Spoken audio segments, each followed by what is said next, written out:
안녕하세요. 차불휘입니다. 오늘은 린포로 하는 정리증명 교재의 5장 중에서 더 많은 전략이라는 저를 해설할 시간입니다. 지난 시간에는 제가 기본 전략들에 관한 여러 사항들을 설명했고, 오늘은 전략들에 대한 더 많은 정보를 다뤄볼 겁니다. 곧바로 교재 내용을 읽어보겠습니다. Some additional tactics are useful for constructing and destructing propositions and data. 명제들과 자료를 구성하거나 파괴하는데 유용한 추가적인 전략들이 있다는 내용이고, 예를 들어서 when applied to a goal of the form P or Q, P 또는 Q와 같은 꼴의 목표를 어떤 전략을 그런 목표에 적용할 때, 다시 말할게요. 이와 같은 꼴의 목표에 어떤 전략을 적용할 때 그런 전략들은 You use tactics such as apply or in L or apply or in R. 그런 전략들은 apply or in L이나 apply or in R와 같은 전략들이다 라고 설명이 돼 있죠. Conversely, the cases tactic can be used to decompose a disjunction. 자, 경우를 나눠주는 전략인 케이시스라는 게 있어요. 그거를 사용해서 논리합을 파괴할 수 있다고 합니다. 분해한다고도 얘기해요. 이게 무슨 뜻이냐면 P이거나 Q이다라는 논리합이 어떤 방식으로 그 증명이 만들어질 수 있는지를 생각해 보겠다는 겁니다. 다시 말해서 P 또는 Q라는 명제의 증명은 어떻게 구성되었을지를 생각해 보면 두 가지 경우밖에 없다는 거죠. 첫 번째는 왼쪽의 증명을 in L이라는 구성자와 함께 제시한 거. 다른 하나는 오른쪽 구성자를 HQ라는 Q의 증명에 적용하는 거인 겁니다. 이 두 가지 경우밖에 없어요. 그래서 H에 관한 경우를 다음과 같이 두 가지로 나눠서 증명을 하는 거죠. 이거는 한번 텍스트 편집기에서 그 증명 내용을 살펴보겠습니다. 아래의 정보창을 보시면 P이거나 Q이다. 그러면 Q이거나 P이다 라는 조건문이 있죠. 다시 말할게요. P이거나 Q이면 Q이거나 P이다 라는 조건문이 있어서 우리는 이 조건문의 가정을 맥락 안에 넣고 싶습니다. 그래서 H라는 가정을 도입할 거예요. 그러면 P이거나 Q이다 라는 논리합의 증명인 H가 우리 맥락에 주어져 있죠. 그 다음에 H에 관한 경우를 나눠야 합니다. H는 어떤 방식으로 구성이 되었을까 생각해보면 둘 중 하나라고 아까 제가 설명드렸죠.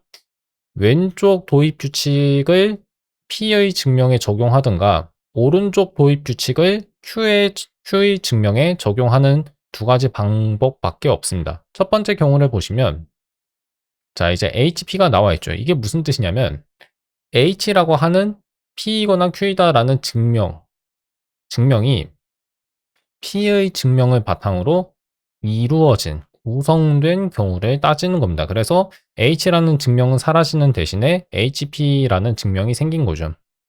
그러면 그 다음은 어렵지 않죠. 보시면 이제 오른쪽 도입 규칙을 적용한 다음에 P의 증명을 제시했는데 뭐 이렇게 써도 되고요. 아니면 or in R HP라고 써도 되겠죠. 뭐 아래도 마찬가지입니다. 아래는 살펴보지 않을게요. 이것만 보겠습니다. H라고 하는 P이거나 Q이다라는 논리합의 증명이 사라진 대신에 이제 HQ 방금 제가 H라고 했나요? HQ라고 했나요? H입니다. H라고 하는 증명이 사라진 대신에 HQ가 나왔죠. HQ는 Q의 증명입니다. 왜 이런 일이 발생한 거냐면 H라고 하는 증명을 HQ를 이용해서 구성할 수 있기 때문입니다. HQ를 오른쪽 도입 규칙을 HQ에 적용해서 H라고 하는 P이거나 Q이다라는 논리합의 증명을 구성한 경우를 따지는 거죠. 그러다 보니까 Q의 증명이 나온 겁니다. 그러면 여기도 exact more in L 그 다음에 HQ라는 증명항을 제시하기만 하면 되겠죠. 그리고 제가 알기로는 cases 대신에 match라는 핵심어를 써도 될 것 같은데 안 되나? 자, 한번 볼게요. 자, 이 경우에는 in L과 in R 앞에 점을 써야 했는데 이게 왜 그렇냐면 or in L, or in R를 생략한 형태를 써도 되기 때문에 그렇습니다. 한번 확인해 볼까요? 여기에 나와 있는 두 줄에서 5월을 다 없애보겠습니다. 그래도 괜찮죠? 뭐 그렇긴 한데 저는 이런 방식은 그렇게 좋아하지 않습니다. 그래서 매치라고 하는 핵심어를 전략 모드에서도 사용할 수 있다는 거 제가 지금 설명드렸고요. 근데 그 경우에는 구성자의 이름을 다 써주거나 아니면 그 구성자의 이름 중에서 이름 공간에 해당하는 항목을 생략하는 방식이 가능하다는 거 참고하시면 좋겠습니다. 그래서 점을 꼭 써주셔야 돼요. 점 안 쓰면 오류가 생깁니다. 자, 교재로 돌아오겠습니다. 여기에도 매치식이 나와 있네요. Note that the syntax is similar to the one used in match expressions. 매치식에서 쓰인 방식과 비슷한 구문이 cases 전략에 나와 있다는 얘기고요. The new subgoals can be solved in any order. 이게 무슨 말이냐면 꼭 왼쪽 도입 규칙의 경우를 먼저 제시할 필요가 없다는 겁니다. 순서를 바꿔도 돼요. 여기 나온 것처럼. 됐죠? You can also use unstructured cases without the with and the tactic for each alternative. 자, cases 다음에 어떤 항을 적고 나서 with라고 하는 핵심어를 위에서는 썼죠. 근데 그거를 안 쓰는 방식도 있습니다. 자, 이것도 한번 텍스트 편집기에서 살펴봐야겠죠?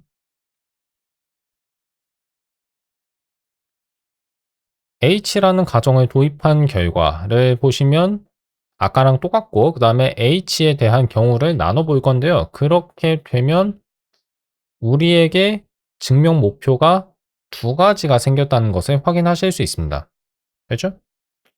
자, 그 다음에는 린 교재에는 구조화되지 않은, 즉 각각의 항목을 글머리표를 이용해서 구별하지 않은 증명을 제시했는데 저는 글머리표를 한번 써볼게요. 글머리표는 블렛입니다. 블렛. 되죠? 뭐 그렇게 어렵지 않습니다. 그리고 이 가운데 점 쓰는 방법은 제가 알려드렸죠? 옆비금 친 다음에 마침표 쓰시면 가운데 점이 나옵니다. 그리고 가운데 점 대신에 그냥 기본적인 마침표, 아스키 문자에서의 마침표를 사용해도 상관없어요. 다만 무엇이 더 보기 좋냐는 문제겠죠. 자, 어쨌든 간에 이와 같은 방식으로 각각의 경우를 이렇게 나눠서 증명하는 것도 가능함을 보였습니다. 그래서 케이시스라고 하는 전략은 항을 먼저 취한 다음에 꼭 with라는 핵심어가 나올 필요는 없다는 거, 없구나 하고 생각해 주시면 됩니다. 다음에 The unstructured cases is particularly useful when you can close several subgoals using the same tactic. 자, 비구조화된 경우 전략은 언제 유용하냐면 여러분이 여러 개의 부분 목표를 단 하나의 전략으로 한꺼번에 해결할 수 있을 때, 종료할 수 있을 때 유용하대요. 그 예를 한번 보겠습니다.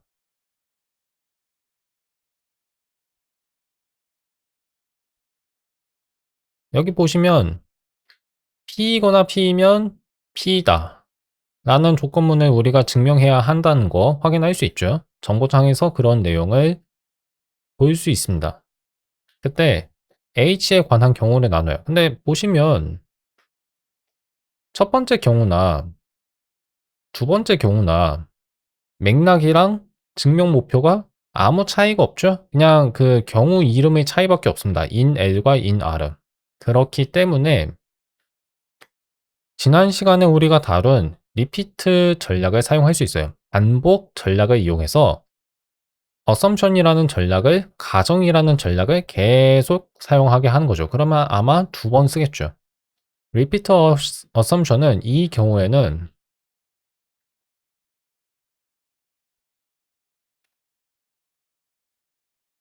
assumption 2번을 실행한 거라고 보시면 돼요. 왜냐하면 첫 번째 목표의 assumption이라는 전략이 한 번 쓰였을 거고, 두 번째 목표를 증명하는 데에도 assumption 전략이 한 번 더 쓰였겠죠. 그러면 2번 필요하잖아요. 근데 이것을 이렇게 하나하나 중복해서 사용할 필요 없이 반복하기 전략을 쓴 다음 그 뒤에 가정 전략을 써주시면 한 줄 만에 끝낼 수 있다는 거죠. 그다음에 이제 제가 유용하게 사용하고 있는 전략 조합자를 소개해 보려 합니다. You can also use the combinator hack 1. 그 다음에 이건 어떻게 읽어야 할지 모르겠는데 left angle bracket semicolon right angle bracket hack 2. 이거의 이 전략 조합자에는 이름이 딱히 없어요. 그래서 이거를 어떻게 읽어야 할지 모르겠습니다. 자, 근데 이게 뭐냐면요. 전략 1에 의해서 생성된 각각의 부분 목표에 모두 전략 2를 적용한다는 뜻입니다. 그래서 이거를 한번 써볼게요.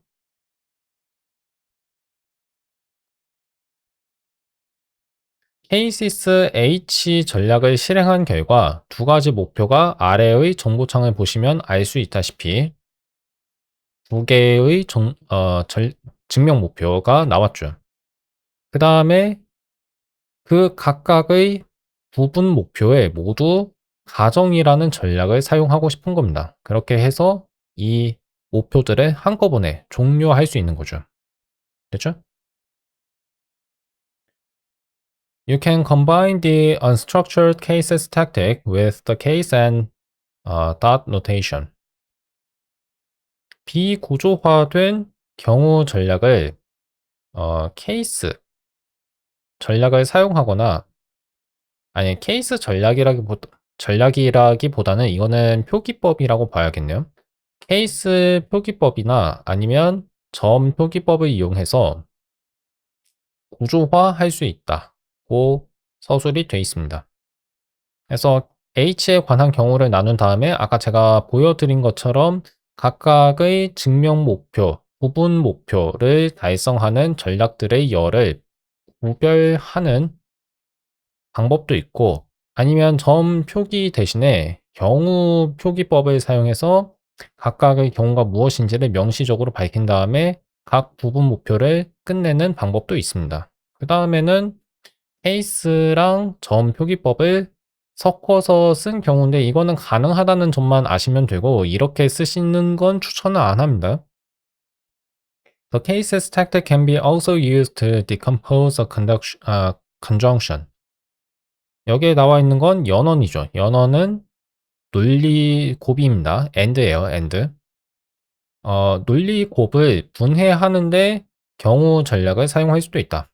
근데 그 경우에는 사실 이걸 쓰는 의미가 아주 큰지는 모르겠습니다. 뭐 의미가 없는 건 아니에요. 왜냐하면 H라고 하는 그 증명항을 분해하는데 어쨌든 간에 cases라는 전략도 유용하긴 하니까.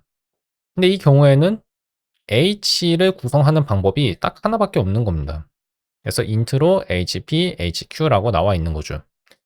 자, 제가 한번 이것을 텍스트 편집기에서 보여드리겠습니다.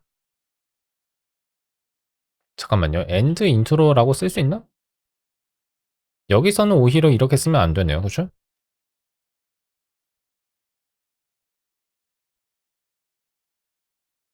원래의 증명 목표와 맥락을 보시면 우리에게 P이고 Q이다라는 가정이 주어져 있고 그것을 바탕으로 Q이고 P이다라는 논리곱을 증명해야 하는 거예요. 그래서 H에 대한 경우를 나눠 보니까 H라는 증명을 만드는 방법은 딱 하나밖에 없습니다. HP와 HQ를 인트로라고 하는 AND 도입 규칙으로 엮어서 저 논리곱의 증명을 만드는 거죠. 그러니까 H라는 전략이 아니라 H라는 논리곱의 증명이 사라진 대신에 각각의 연원지에 해당하는 명제의 증명이 우리에게 주어진 거죠. 그 다음에는 Q이고 P다라는 논리곱을 증명해야 하는데 이걸 증명하려면 컨스트럭터라고 하는 전략을 쓰면 되는데 우리가 이거 배웠나요? 컨스트럭터는 사실상 무슨 역할을 하냐면요. apply and into로 역할을 합니다. 근데 and into라고 하는 게 and라고 하는 그 매개 변수를 포함하는 귀납적 유형 and도 아마 귀납적 유형이긴 할 거예요. 어쨌든 간에 and라는 유형의 상을 만들어주는 저 함수가 구성자인데 저 함수를 적용하는 과정에서 그 구성자 이름을 명시적으로 밝힐 필요가 없는 경우가 있습니다.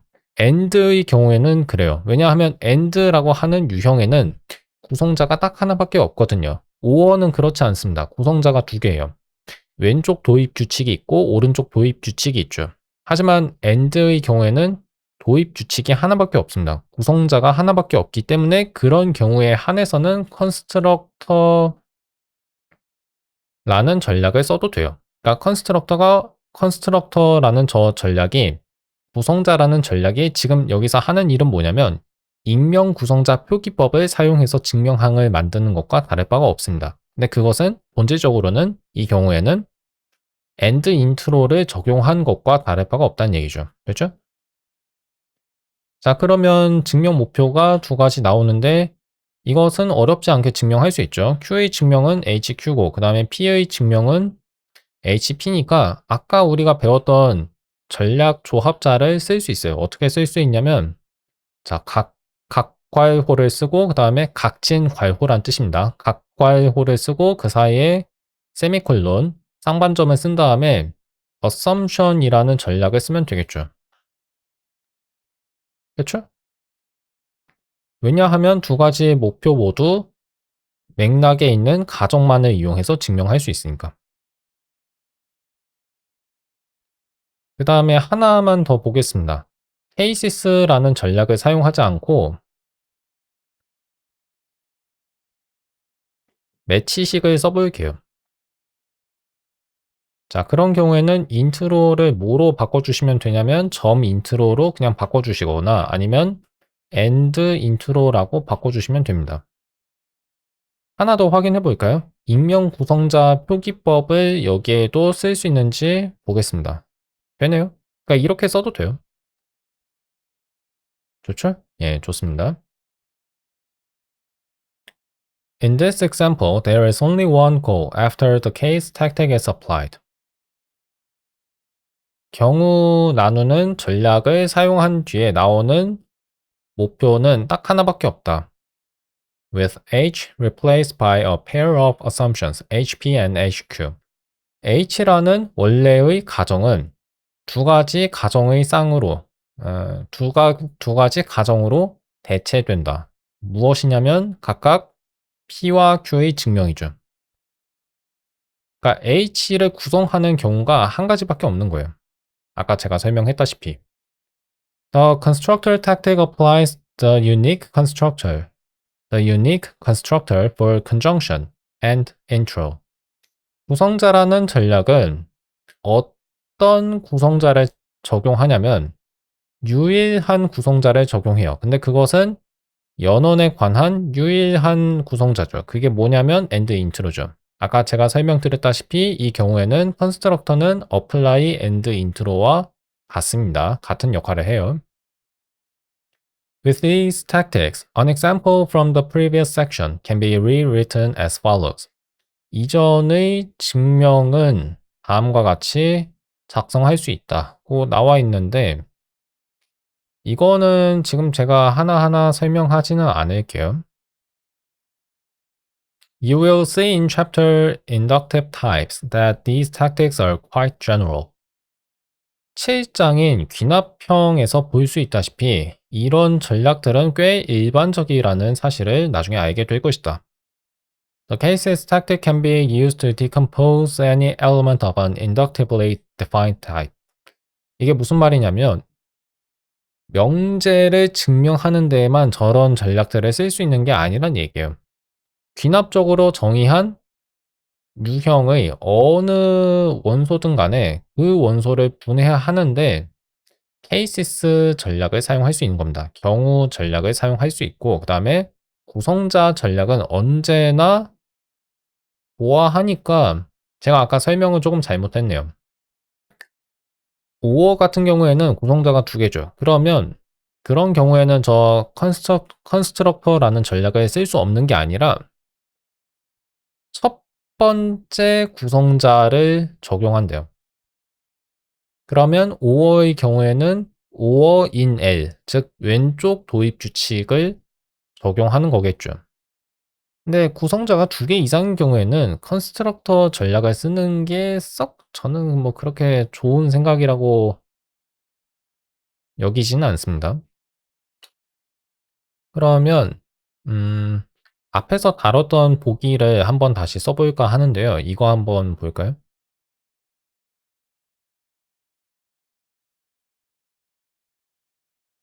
자, 논리합이 나와 있는 증명이고 여기에서 증명 목표가 두 가지였다는 것도 아까 제가 설명을 했었죠. 이번에는 뭐를 해볼 거냐면 컨스트럭터 전략을 한번 써볼 겁니다.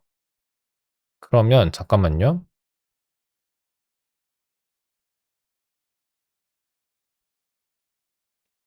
이 시계는 아마 컨스트럭터 전략을 넣을 수 없을 것 같아요. 그러니까 apply or in r를 컨스트럭터로 바꿀 수 없을 겁니다. 해볼까요? 안 될 거예요. 근데 왜 안 되는지 지금 설명드릴게요.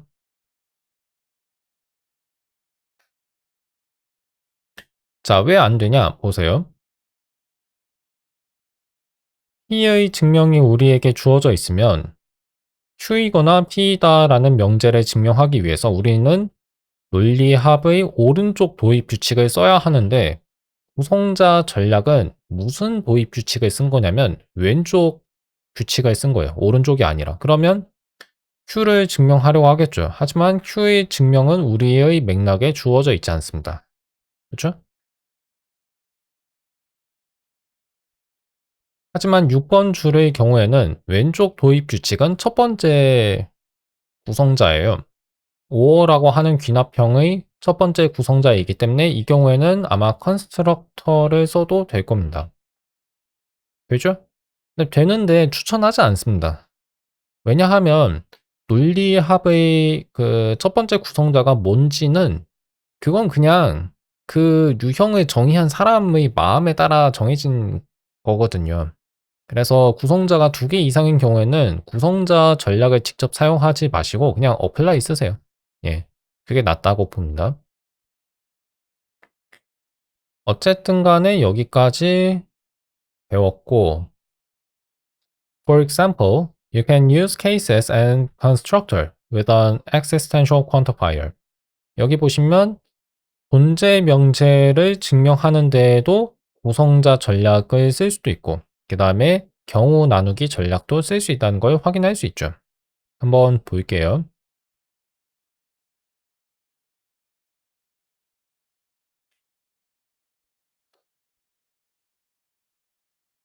자, 우리에게 주어져 있는 가정은 P를 성립시키는 X가 존재한다는 거고 그것을 바탕으로 근데 잠깐만요. X의 유형이 뭐예요?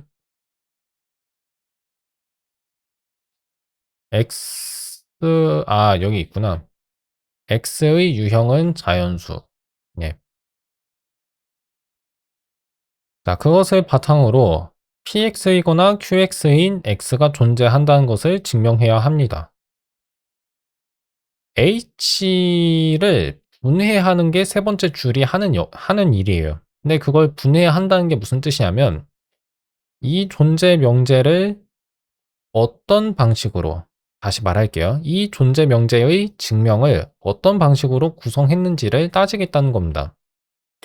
자, 존재 명제의 도입 규칙을 쓴 다음에 x 쓰고 px를 썼어요. x는 그러면 증거예요. 증거고 그 x가 p를 성립시킨다는 가정이 여기에 주어진 거죠.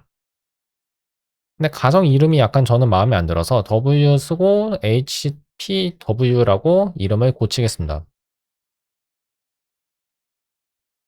자, 이렇게 이름을 고쳤고요. 그러면 우리에게 자연수 w가 p를 성립시킨다는 증거인 hpw가 주어져 있죠.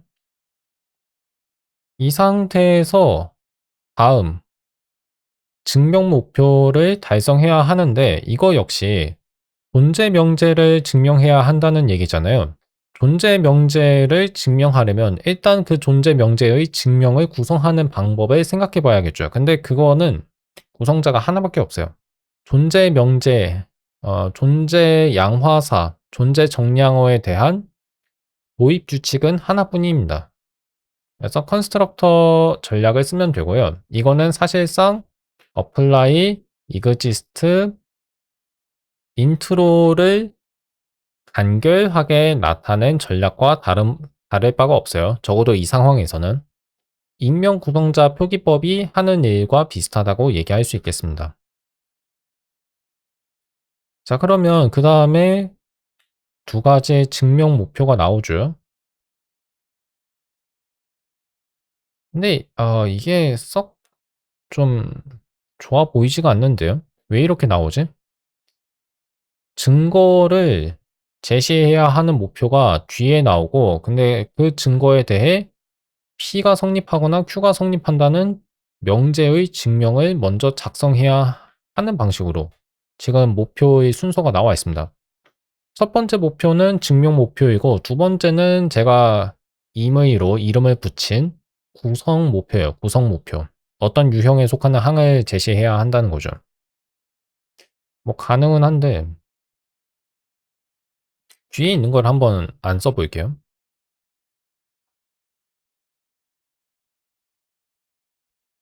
자, 컨스트럭터 전략을 쓴 다음에 그 구조화가 되어 있지 않은 증명을 이렇게 구조화 해 보겠습니다. 보시면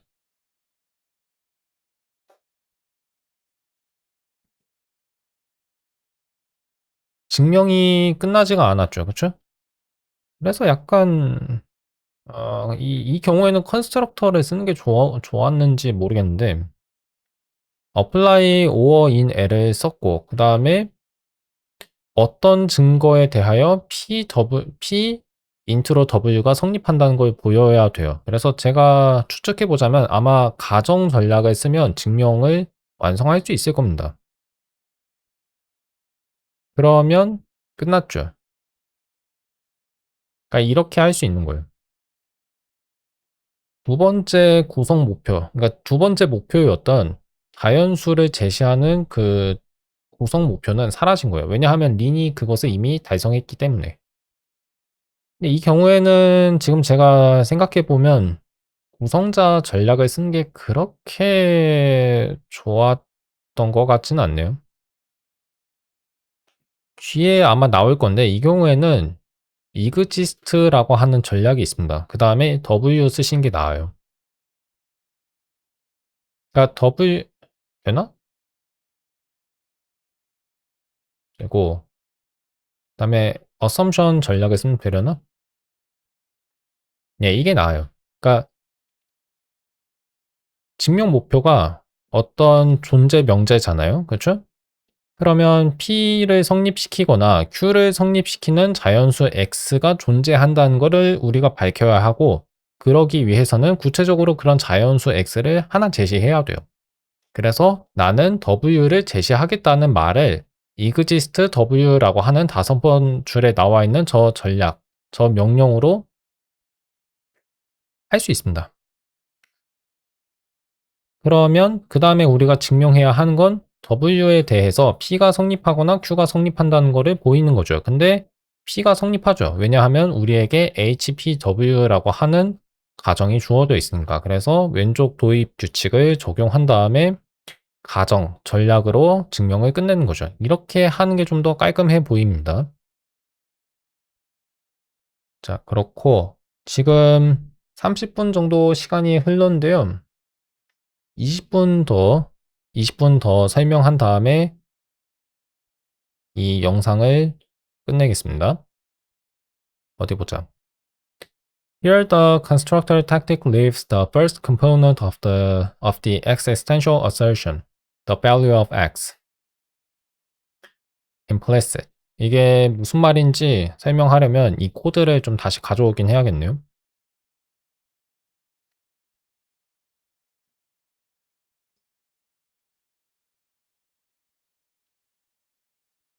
자, 구성자 전략을 적용한 다음의 증명 목표를 보시면 목표가 두 개로 나뉘죠.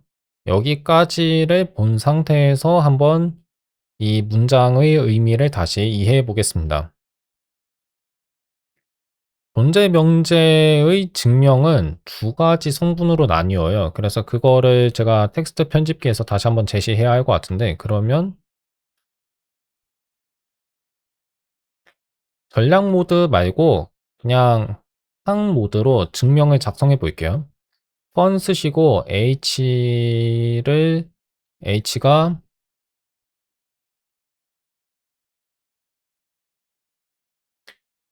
px를 성립시키는 x라는 가정을 좀 써야겠죠. 그 다음에 exist 인트로 도입 규칙을 쓰고, 이거는 존재 정량어에 대한 구성자입니다. 정량어는 양화사와 같은 말인데 잘 쓰이진 않아요. 보통 사람들이 양화사라는 말을 quantifier라는 용어의 번역어로 더 많이 씁니다. 근데 제가 정량어라는 말을 썼던 거는 뭐 그냥 기호의 문제인데, 양화라는 것 자체가 양이 되게 하다라는 뜻이어서 그 말 자체는 좀 있는 그대로 이해하긴 어려워요. 양이 되게 하다. 될 화자를 너무 많이 쓰는 걸 저는 그렇게 선호하지 않습니다. 양이 되게 한다는 말 자체가 그렇게 좋은 표현은 아니라고 생각해서 양을 정한다는 의미의 정량이라는 용어를 사용하고 있습니다. 근데 이거는 이미 제가 예전에 한 2번 정도 설명했어요. 어쨌든 간에 show from 구문을 사용해서 제가 증명하려고 하는 명제가 무엇인지 좀 더 명확하게 밝혀보겠습니다. 말을 너무 빨리 하면 안 되는데, 잠깐만요. px나 qx를 성립시키는 x가 존재한다는 것을 보여야 하는 거죠. 이때 맨 처음에 들어가는 성분이 뭔지 얘기해 줘야 하는데, 그걸 설명하기 전에 생각해 보니까 h에 대한 분해를 먼저 해야 하네요. 그거는 제거자를 이용하면 됐죠. 그래서 괄호를 한 번 더 써줘야 하고, 펀 쓴 다음에 w. w는 자연수에 속하고, 자연수 유형에 속하고, 그 다음에 hpw는 w가 p를 성립시킨다는 가정이죠. 이렇게 쓰면 됐습니다.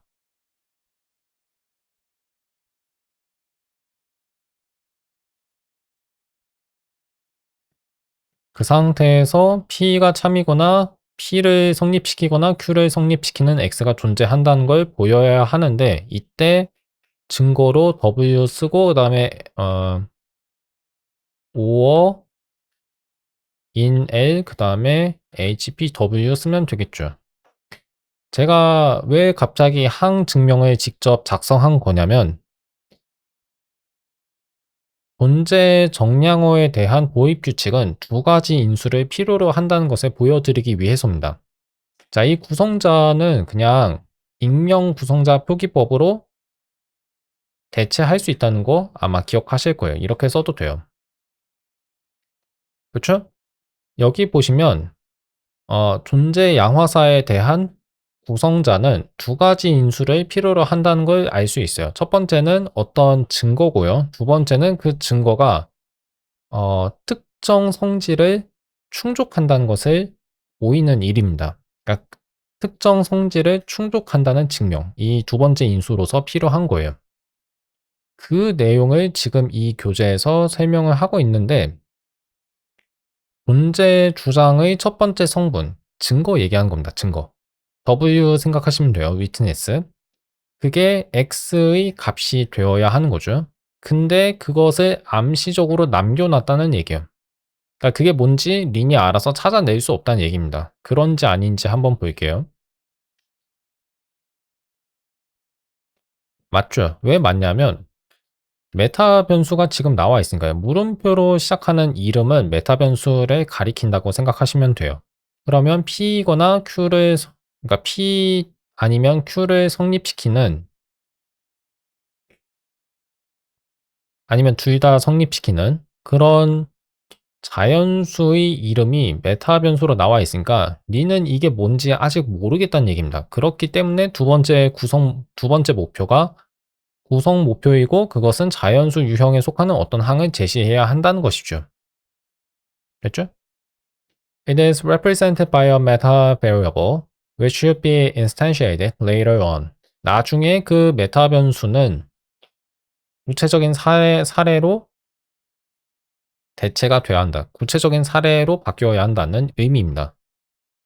메타 변수 자체는, 그러니까 그 자리에 들어가야 하는 식이 뭔지를 모르겠으니까 일단 임시로 그 자리만 표시하는 역할을 해줘요. 그럼 거기에 뭔가를 넣어야 하죠. 그 얘기를 하는 겁니다. 그래서 이걸 뭐라고 번역하냐면 예화라고 번역해요. 그러니까 사례화라고 생각할 수 있습니다. 될 화자를 제가 많이 쓰는 걸 좋아하지 않는다고 얘기했지만, 이 경우에는 뭐 예화라는 말이 의미는 성립하는 것 같아요. 얘가 되게 하다. 얘가 되게 하다. 보기가 되게 하다. 어떤 보기를 든다는 얘기예요. 결국은. In the previous example, the proper value of the meta variable is determined by the tactic exact px. 앞의 보기에서는 exact px라고 하는 전략에 의해서 그 메타 변수의 값이, 정확한 값이 정해졌다. Since px has type px.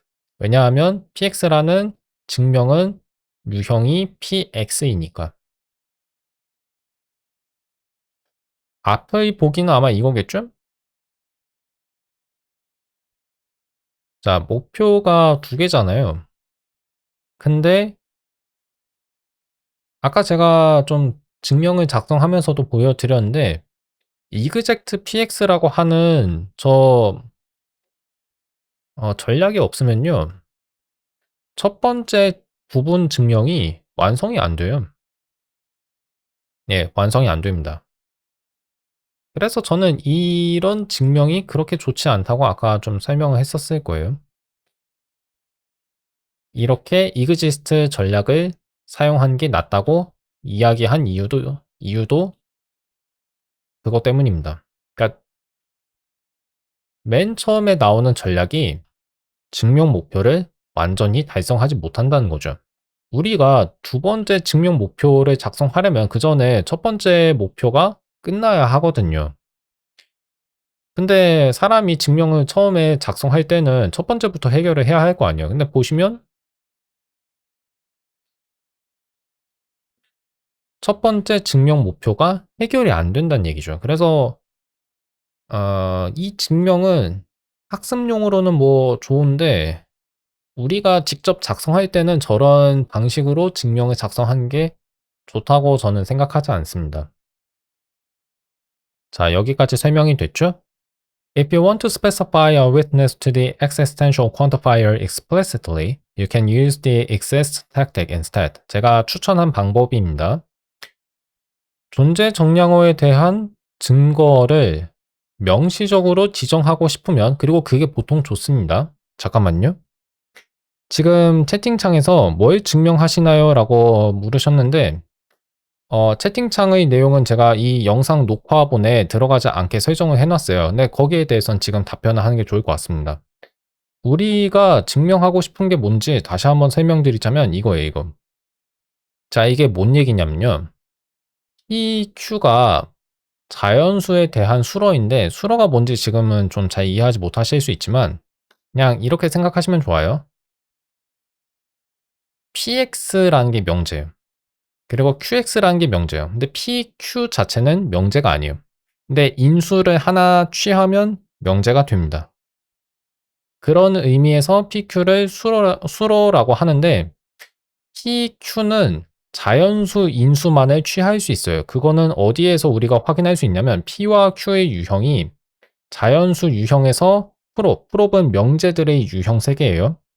프롭이라는 유형 세개로의 함수 유형에 속한다는 이 정보를 통해서 PQ는 정의역이 넷, 자연수 유형이니까 자연수 인수만을 취할 수 있고 그런 자연수 인수를 하나 취하면 그 결과는 명제가 되는구나 라고 이해할 수 있어요. 여기까지는 이해하셨나요? 네, 좋죠.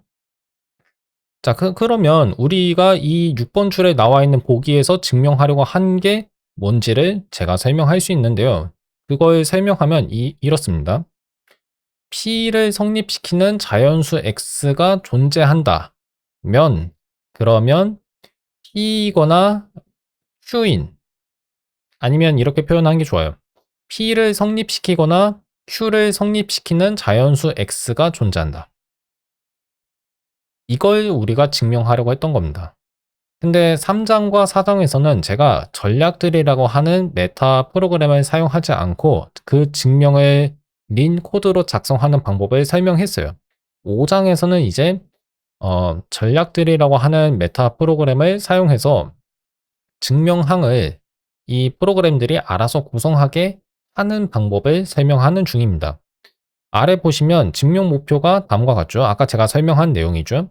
근데 이 라는 한글의 모음이랑 비슷하게 생긴 기호 오른쪽에 있는 식이 증명 목표인데요.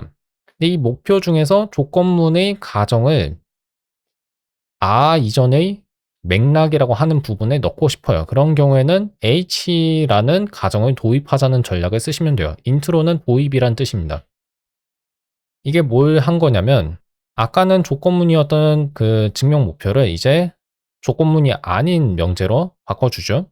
그 다음에 원래는 조건문의 가정이었던 부분이 이제 우리가 사용할 수 있는 그 맥락 안에 주어져 있어요. H라는 것은 증명인데 무엇의 증명이냐면 P를 성립시키는 X가 존재한다는 증명이에요. 이걸 가지고 P를 성립시키거나 Q를 성립시키는 X가 존재한다는 걸 증명하는 방법을 제가 방금 설명드렸습니다. 근데 이 설명은 아까 했던 거 다시 반복한 거니까 또 하지는 않을게요. 왜냐하면 지금 제 영상을 보시는 분들은 이미 그 내용을 방금 다 설명 들었을 테니까. 그래서 EXIST라고 하는 전략을 쓰는 게 낫다고 제가 설명드렸죠. 여기 나온 것처럼. 이 내용도 아까 설명했으니까 넘어갈게요. Here is another example. 여기 보시면 P와 Q를 모두 성립시키는 X가 존재한다면 Q와 P를 성립시키는 X가 존재한다. 이거 너무 당연한 얘기인데 그런 조건문을 어떻게 증명하는지도 여기에 설명이 되어 있습니다. 이거는 볼까요, 말까요? 좀 넘어가도 될 것 같은데 좀 보겠습니다. 예. 자, 텍스트 편집기에 있는 그 기존 정리들을 제거하고 잠깐만요. 교재에 나온 정리 증명을 한번 보겠습니다. 여기 보시면 P와 Q는 자연수에 대한 수로임을 알 수 있고 그 다음에 우리가 증명하려고 하는 명제는 조건문임을 확인할 수 있죠. 왜냐하면 가운데에 화살표가 있으니까.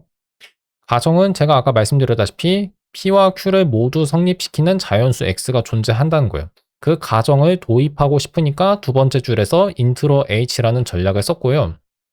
그러면 조건문이었던 증명 목표가 이제는 그 결론으로 바뀝니다. 그러면 가정은 어디에 갔냐면 우리가 사용할 수 있는 맥락에 주어졌죠. h라는 항이 생겼어요. 그것은 P와 Q를 모두 성립시키는 X가 존재한다는 명제의 증명이죠. 자, 지금 저도 수학 공식 코딩 해봐야겠다라는 채팅을 적어주셨는데, 예, 맞습니다. 그걸 위해서 우리가 이걸 배우고 있는 거예요. 사실 조금 정확하게 말하면 5분밖에 시간이 안 남았는데 그래도 약간 얘기하면 1시간까지는 제가 녹화를 할 수 있어요.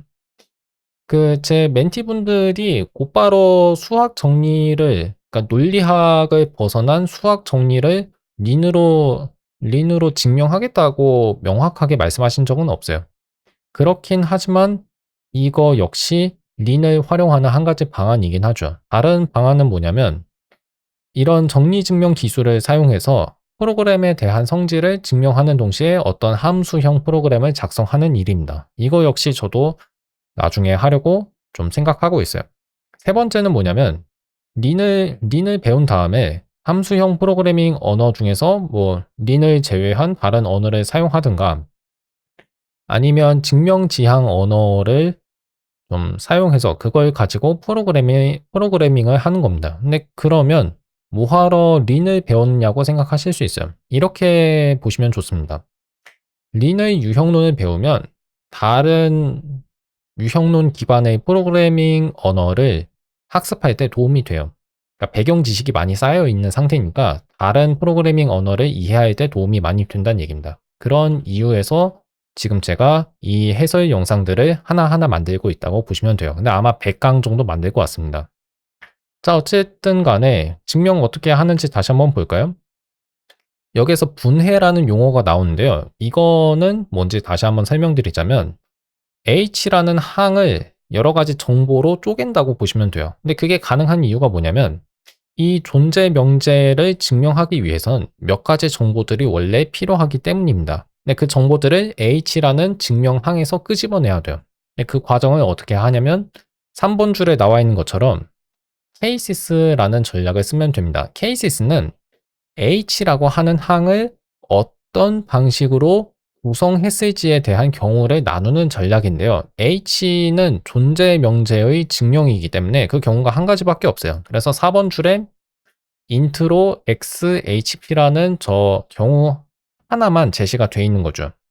6번 줄에 나와 있는 거는 그 앞에서 얘기한 첫 번째 경우 안에 속하는 이제 증명의 일부입니다. 그래서 저게 두 번째 경우가 아니에요.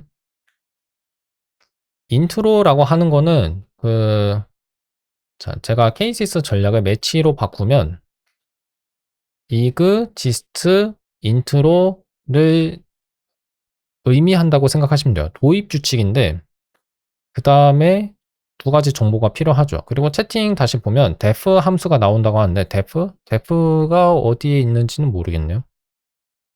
예, 어떤 걸 보셨는지는 모르겠습니다.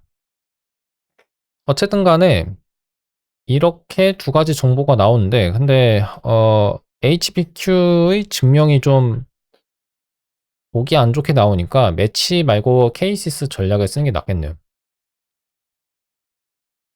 그렇죠? 이 경우가 낫네요. 아, 그러면 케이시스가 좀 더 편하겠구나.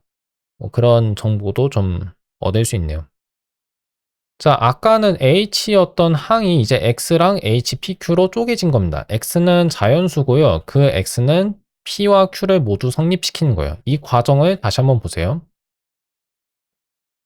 P랑 Q를 성립시키는 자연수 X가 존재한다는 가정을 했죠. 그러면 그 자연수의 이름을 붙이고 싶은 거예요. 그러려면 H라는 정보를 두 가지로 쪼개면 됩니다. 쪼갠 결과 나는 그런 조건을 성립시키는 항의 이름을 X로 지정하겠다는 지시를 제가 4번 줄에서 한 거고 그래서 X라는 자연수가 나왔죠. 그 다음에 X는 P와 Q를 동시에 성립시킨다는 가정도 있는 겁니다. 근데 이 교재에서는 HPQ를 한 번 더 쪼갰어요. 왜 쪼갤 수 있냐면 지금 여기에 나와 있는 기호가 AND예요. AND. 그래서 PX이고 QX이다라고 하는 논리 곱을 표현한 겁니다. 근데 이 논리 곱의 증명은 두 가지 정보를 필요로 해요. 첫 번째는 왼쪽에 나온 명제의 증명, 두 번째는 QX의 증명, 오른쪽. 그래서 HPQ라고 하는 증명이 주어져 있으면 우리는 그것을 바탕으로 두 가지 증명을 끄집어낼 수 있어요. 분해한다고 합니다. 그래서 한 번 더 케이시스 전략을 사용해서 AND에 대한 도입 규칙과 그 두 가지 인수를 두 가지 인수의 이름을 지정한 다음 그 정보를 맥락에 넣은 거죠. 그러면 HPQ라고 하는 항은 사라진 대신에 그것이 HP랑 HQ로 나왔습니다. 아까는 PX랑 QX가 동시에 참이다라는 명제가 있었죠. 복합 명제였는데 이제 그것을 두 가지로 나눈 겁니다. PX가 참이고 QX가 참이라는 정보는 각각 HP와 HQ가 담고 있는 거예요. 자, 그러면 이와 같은 맥락을 바탕으로 우리가 무엇을 증명할 수 있을까 한번 생각해 봐야겠죠. Q와 P를 동시에 성립시키는 X가 존재한다는 걸 증명해야 하는데 그런 X의 보기를 들어야 돼요. 근데 우리에게 주어져 있는 게 있죠. X. 약간 헷갈리실 수 있는데 목표에 나와 있는 X랑 우리에게 주어져 있는 X는 다른 겁니다. 이름이 그냥 어쩌다 보니까 같은 거지 다르다고 생각해 주셔야 돼요. 그래서 exist x라고 하는 증거, x라는 증거를 제시하는 전략을 쓴 거죠. 그렇죠? 근데 그 다음에 증명이 끝났어요. 증명을 더 작성해야 할 거라고 생각했는데 그게 아닌 이유를 한번 추측해 보자면 린이 좀 똑똑해서인지는 모르겠는데 아마 QX랑 PX를 증명하는 방법을 그냥 알아서 좀 찾아낸 것 같습니다. 원래는 제가 아마 좀 더 뭐 컨스트럭터 같은 전략을 더 써야 할 거라고 생각했는데 그것도 할 필요가 없네요. 그럼 한번 테스트를 해보겠습니다. 이 정리의 이름을 그냥 테스트라고 부른 다음에 이 전략들이 만들어낸 증명항을 한번 출력해 볼게요. 자, 여기 나와 있죠? 좀 복잡하기는 한데 이게 우리가 직접 작성하지 않고 이번 줄에서 7번 줄까지 나와 있는 메타 프로그래밍 전략들이 자동으로 생성해낸 증명항입니다. 증명항이 펀부터 시작하네요. 좀 복잡하게 쓰여 있는데 이 증명 내용을 우리가 직접 볼 필요는 없어요. 근데 본질적으로는 위에서 우리가 작성한 증명이랑 아래에 나와 있는 거랑 똑같은 겁니다.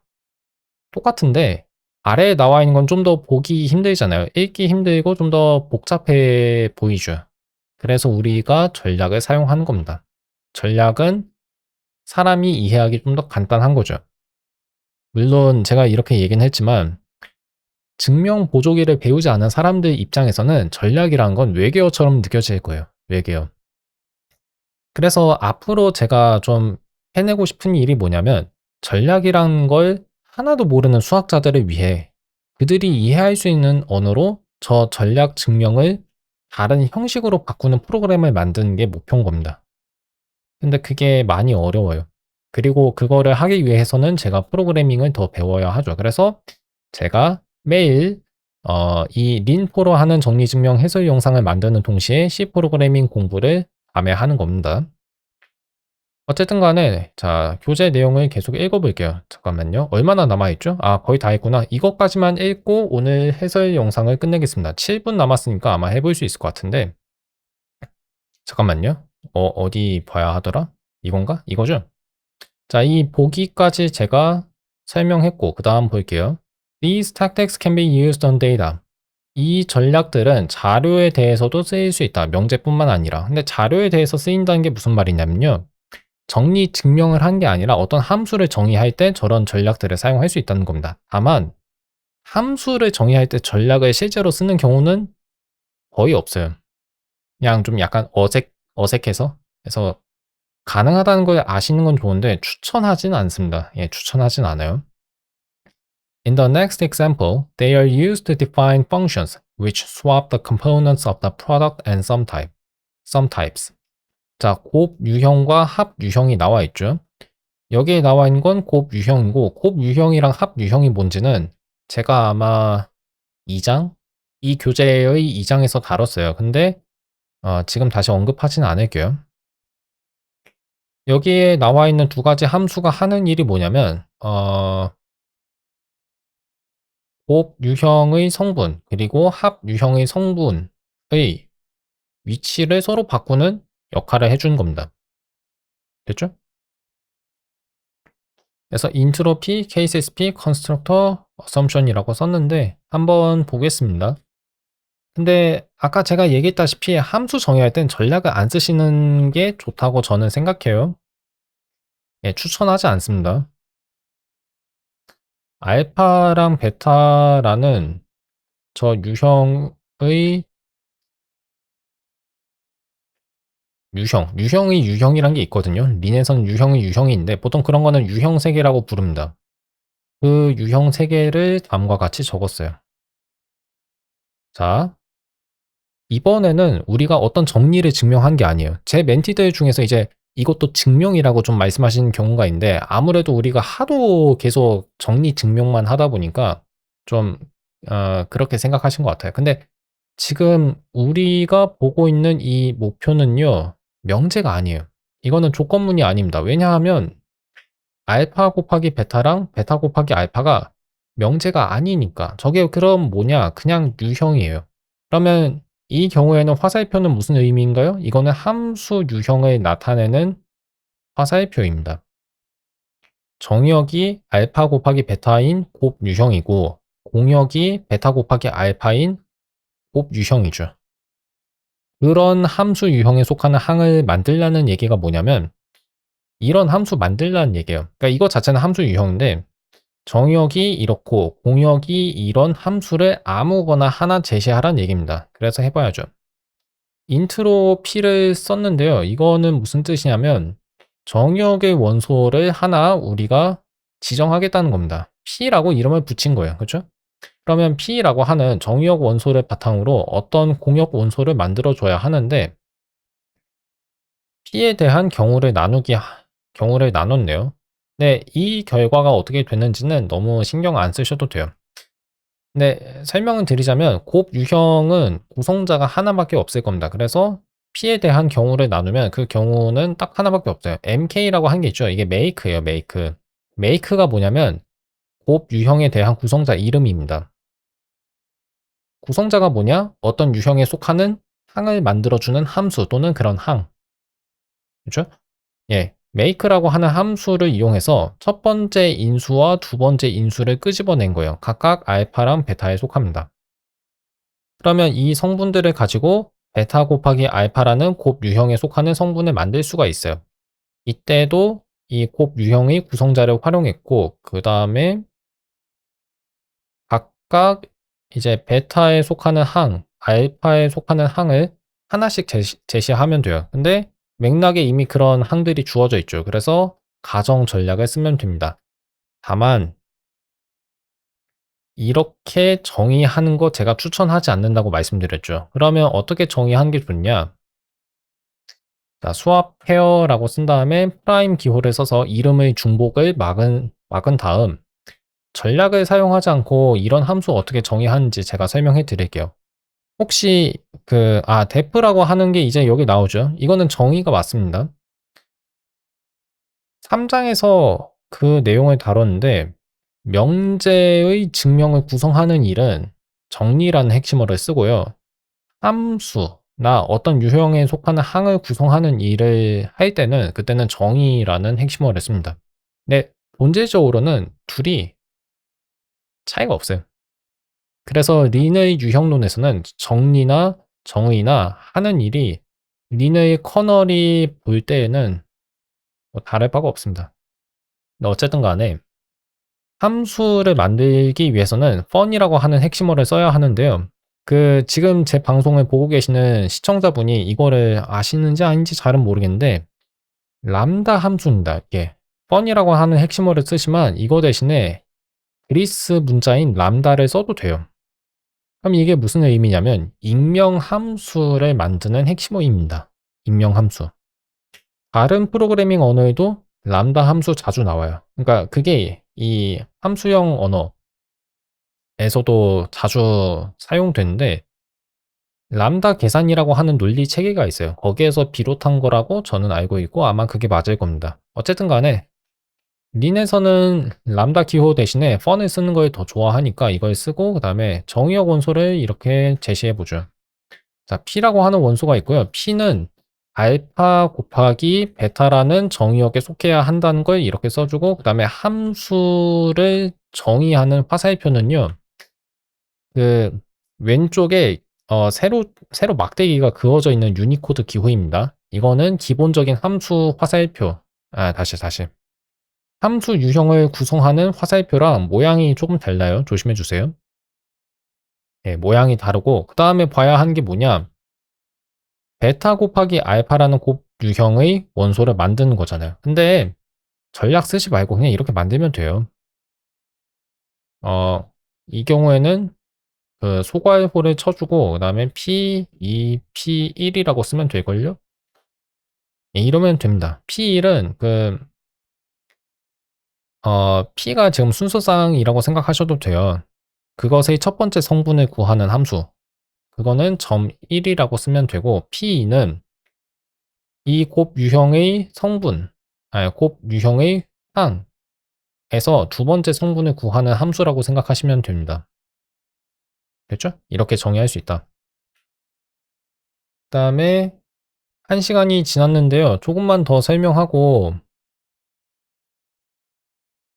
끝내고 싶은데 여기까지 다루고 끝내야 할 것 같습니다. 수합섬까지만 다루고 끝낼게요. 어차피 뒤에 있는 내용이 길진 않아서.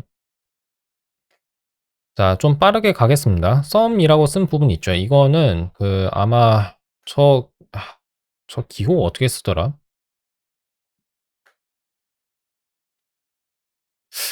저 기호를 어떻게 쓰는지 모르겠는데 제가 자주 안 쓰다 보니까 합 유형은 보통 이 기호로 나타내요. 근데 이거 어떻게 썼는지 제가 나중에 좀 찾아볼게요. 그래서 P를 도입하고 P에 대한 분해를 하는데 이 경우에는 두 가지로 경우가 나뉩니다. 그러니까 P라고 하는 성분을 만드는 방법은 두 가지예요. 베타 원소를 이용해서 만들든가 아니면 알파 원소를 이용해서 만들든가. 이거 합집합이랑 비슷하게 생각하셔도 상관없습니다. 다만 썸 알파 베타는 알파와 베타의 합집합이 아니라 여기에서는 합유형인 거죠. 합유형. 알파에 속하는 성분을 가지고 이 합유형에 속하는 성분을 만들 수도 있고 아니면 베타의 경우에 베타에 속하는 항을 가지고 이 합유형에 속하는 항을 구성할 수 있어요. 그때 두 가지 구성자가 쓰이는 거죠. 첫 번째 경우에서는 매치식을 좀 쓰는 게 나으려나? 잠깐만요. 매치 쓰고 자, 세로 막대기 써주고요. 그 다음에 in L 써주고 뭐라고 쓸까? A라고 써볼까요? in R, B와 같이 쓰겠습니다. 자, 여기 보시면 아시겠지만 A라는 항이 P라는 항을 만드는데 쓰였을 거라고 생각할 수 있어요. 즉, P를 구성하기 위해서 A를 쓴 거라고 생각할 수 있습니다. 이때 합 유형의 왼쪽 여기선 도입 규칙이 아니고 왼쪽 구성자를 사용했다고 보시면 돼요. 그걸 가지고 이제 베타 합 유형 알파의 항을 하나 만들어 줘야 한대. 그러면 알파라고 하는 오른쪽에 있는 유형의 성분을 제시하면 되겠죠. 그렇기 때문에 sum in R라고 하는 오른쪽 구성자를 적용한 겁니다. 그 다음에는 A가 주어져 있으니까 그냥 A 제시하면 되겠죠. 두 번째 경우는 생략할게요. 비슷합니다. 자, 이 함수도 그냥 전략을 사용하지 않고 정의할 수 있어요. 그래서 한번 해보겠습니다.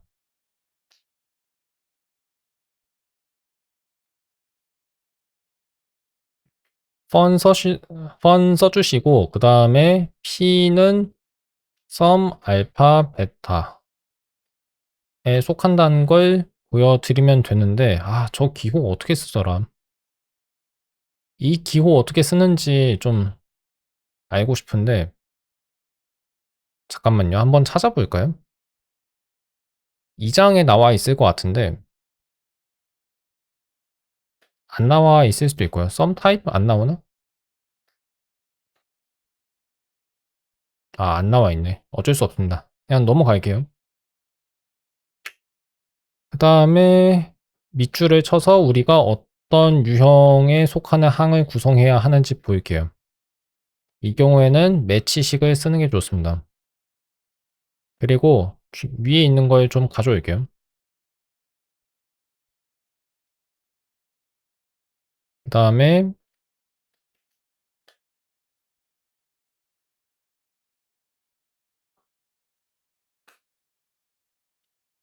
자, 각각의 경우를 써주면 되는데 sum in r 그 다음에 a 써주고 sum in l b 써주면 되겠죠. 자, 이런 식으로 함수를 정의하시면 돼요. 됐죠? 자, 결론이 뭐냐면 함수를 정의하거나 어떤 유형에 속하는 항을 만들 때 전략을 써도 되기는 하는데, 잠깐만요. 어디로 가야 하더라? 추천하지 않는다는 겁니다. 그게 제가 하고 싶었던 얘기예요. 자, 이 보기를 살펴봤죠. 전략은 함수를 정의하는데 또는 어떤 자료를 구성하는데 사용될 수 있지만 추천하지는 않는다. 여기까지만 얘기하고요. 나머지 내용은 다음 시간에 살펴보겠습니다. 5장은 꽤 참 어려움 없이 설명을 하고 있어요. 잘하면 10강보다는 좀 적게 설명할 수 있지 않을까 싶은데, 네, 내용을 보니까 예, 그 말을 취소해야겠네요. 내용이 많아서.